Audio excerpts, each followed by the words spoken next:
ಇಲ್ಲಿ ಆದ್ಯತೆ ಅಲ್ಲ, ಇವತ್ತು ARAನ ಸಂಸ್ಥೆ ಏನಿದೆ ಆ ಸಂಸ್ಥೆಗೆ ಬೇಕಾಗಿರ್ತಕ್ಕಂಥದ್ದು 100ರಿಂದ 150 ಎಕರೆ.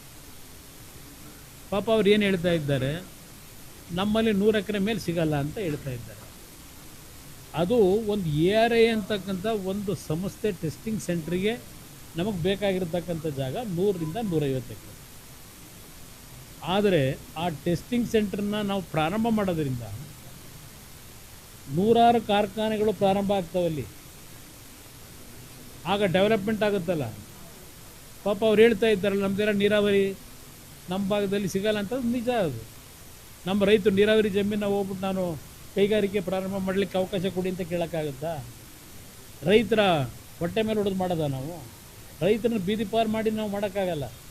ಅದರಿಂದ ಎಲ್ಲಿ ಸರ್ಕಾರದ ಭೂಮಿ ಇದೆ, ಎಲ್ಲಿ ಡ್ರೈ ಲ್ಯಾಂಡು ಮಳೆಯ ಆಧಾರದಲ್ಲಿ ಬದುಕಬೇಕಾದಂಥ ಪರಿಸ್ಥಿತಿ ಇದೆ, ಅಂಥ ಭಾಗದಲ್ಲಿ ಲ್ಯಾಂಡನ್ನು ಹುಡುಕಿ ರೈತರುಗಳಿಗೂ ತೊಂದರೆ ಆಗಬಾರ್ದು, ಅವ್ರ ಮಕ್ಕಳಿಗೂ ತೊಂದರೆ ಆಗಬಾರ್ದು, ಅವ್ರ ಮಕ್ಕಳ ಭವಿಷ್ಯಕ್ಕೆ ಒಂದು ಒಳ್ಳೆಯ ಕಾರ್ಖಾನೆಗಳಾಗಬೇಕು. ಆ ನಿಟ್ಟಿನಲ್ಲಿ ತೀರ್ಮಾನ ಮಾಡಿ. ಮಂಡ್ಯ ಅಂದರೆ ಮಂಡ್ಯ ಜಿಲ್ಲೆಯಲ್ಲಿ ಬರೀ ಮಂಡ್ಯ ಸಿಟಿ ಒಂದಿಲ್ಲ, ಮಂಡ್ಯ ಒಂದೇ ಒಂದು ವಿಧಾನಸಭಾ ಕ್ಷೇತ್ರ ಅಲ್ಲ, 7 ವಿಧಾನಸಭಾ ಕ್ಷೇತ್ರಗಳಿವೆ. ಇಲ್ಲಿ ಬೇಕಿರ್ತಕ್ಕಂಥದ್ದು ಮಂಡ್ಯ ಜಿಲ್ಲೆಯ ಜನತೆ ಇರ್ತಕ್ಕಂಥದ್ದು ಒಬ್ಬ ಭಾವನೆ, ಮಂಡ್ಯದಲ್ಲಿ ಒಂದು ಕಾರ್ಖಾನೆ, 1-2 ಕಾರ್ಖಾನೆ ಬರಬೇಕು ಅಂತ.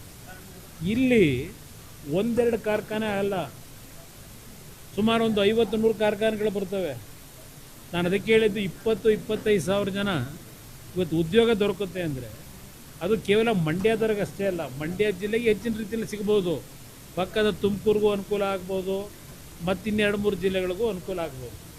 ಆ ನಿಟ್ಟಿನಲ್ಲಿ ನನ್ನ ಕಾರ್ಯಕ್ರಮ ಇಲ್ಲಿ ಜಮೀನಿನ ವ್ಯಾಪ್ತಿ ಮುಖ್ಯ ಅಲ್ಲ, ವಿಸ್ತೀರ್ಣ. ಇಲ್ಲಿ ಮುಂದಕ್ಕೆ ಮಂಡ್ಯ ಜಿಲ್ಲೆ ಅಷ್ಟೇ ಅಲ್ಲ, ಸುತ್ತಮುತ್ತ ಇರತಕ್ಕಂಥ ಜಿಲ್ಲೆಗಳಿಗೆ ಅಲ್ಲಿರ್ತಕ್ಕಂಥ ಯುವಕರಿಗೆ ಯಾವ ಪ್ರಮಾಣದ ಆದ್ಯತೆಯಲ್ಲಿ ಕೆಲಸ ಸಿಗುತ್ತೆ ಅದು ಮುಖ್ಯ ನನಗೆ. ಆ ನಿಟ್ಟಿನಲ್ಲಿ ಈ ಒಂದು ಯೋಜನೆಯನ್ನು ಅಳವಡಿಸ್ತಾ ಇದ್ದೇನೆ.